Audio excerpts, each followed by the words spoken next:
मणिपुर में जो कुछ भी हुआ वही अब बांग्लादेश में भी हो रहा है।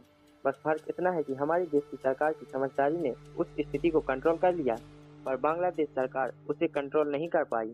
पर हमारे देश का विपक्ष यह समझने को तैयार ही नहीं है कि बीते कुछ सालों में जो भी भारत में या उसके आसपास के देशों में हो रहा है वह कोई इंटरनल अफेयर नहीं है, बल्कि एक्सटर्नल अफेयर है। और शायद आप जानते ही होंगे कि वह विदेशी ताकत कौन है जो मणिपुर और बांग्लादेश में हुए दंगों की वजह है। पर मोदी को सत्ता में से हटाने की चाह को रखते हुए, जातिवाद को बढ़ावा देते हुए हमारे यहाँ का विपक्ष भी उसका साथ देने में लगा हुआ है। 5 अगस्त को बांग्लादेश में मिलिट्री शासन लागू हो चुका है और वहाँ की पीएम शेख हसीना को देश छोड़कर भारत में शरण लेनी पड़ी। गुस्से में आई भीड़ ने उनके घर पर धावा बोल दिया। स्टूडेंट्स की शक्ल में छुपे हुए जिहादियों ने पीएम आवास तक को लूट लिया। पर वहाँ ऐसा क्या हुआ कि स्टूडेंट का रिजर्वेशन के अगेंस्ट प्रोटेस्ट ने इतना बड़ा रूप ले लिया कि वहाँ की पीएम को इस्तीफा देना पड़ा और मिलिट्री शासन लागू होने तक की नौबत आ गई।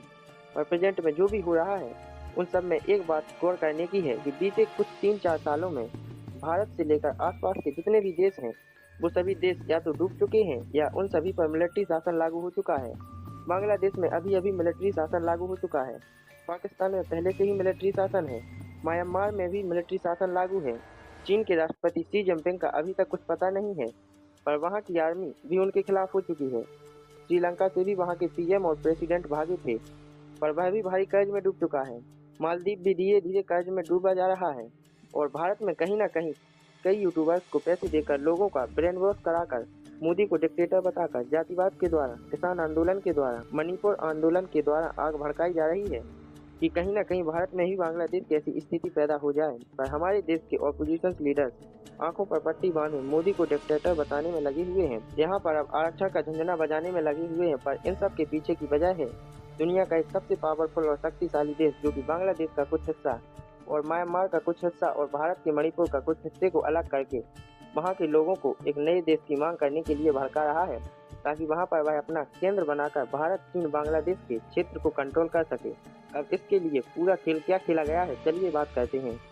अमेरिका लंबे समय से चाह रहा है कि उसे बांग्लादेश में एक मिलिट्री बेस मिल जाए, पर वहाँ उसे मिल नहीं पा रहा है। शेख हसीना मिलिट्री बेस के लिए जगह देने के लिए तैयार नहीं है। और शेख हसीना ने एक बार यह कहा भी था, यह देश यहाँ पर रहकर एक नया देश बनाने की कोशिश कर रहा है जिसमें कुछ हिस्सा भारत का, कुछ हिस्सा बांग्लादेश का और म्यांमार का भी कुछ हिस्सा हो, ताकि वह इस क्षेत्र पर अपना कंट्रोल जमा सके। पर शेख हसीना के रहते यह कर पाना पॉसिबल नहीं था, तो फिर साजिश चालू हुई इनको पीएम की कुर्सी से हटाने की। अब बांग्लादेश में लंबे समय से दंगे हो रहे थे आरक्षण को लेकर। आरक्षण का सीन यह था कि वहाँ के स्टूडेंट्स थे, उनकी मांग थी कि आरक्षण का जो कोटा बढ़ा दिया गया है उसे कम कर दिया जाए। वहाँ पर फ्रीडम फाइटर को, जिन्होंने बांग्लादेश को बनाने में मदद की थी, उनकी फैमिली को 30% कोटा दिया जाता था। पर 2018 में इस कोटे को खत्म करने की मांग हुई और इसे खत्म भी कर दिया गया। पर इस साल बांग्लादेश के एक हाई कोर्ट ने यह कहा कि हम उसे वापस ला रहे हैं।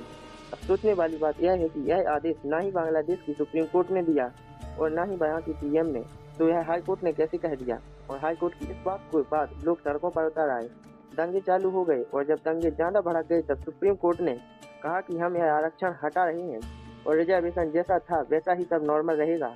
अब समस्या यहाँ पर हल हो चुकी थी, पर वहाँ पर अब भी प्रोटेस्ट चल रहा है और प्रोटेस्ट भी इस लेवल का चल रहा है कि देश में मिलिट्री शासन लागू हो चुका है। वहाँ पर जो भी माइनॉरिटीज रह रही हैं उनको प्रताड़ित किया जा रहा है।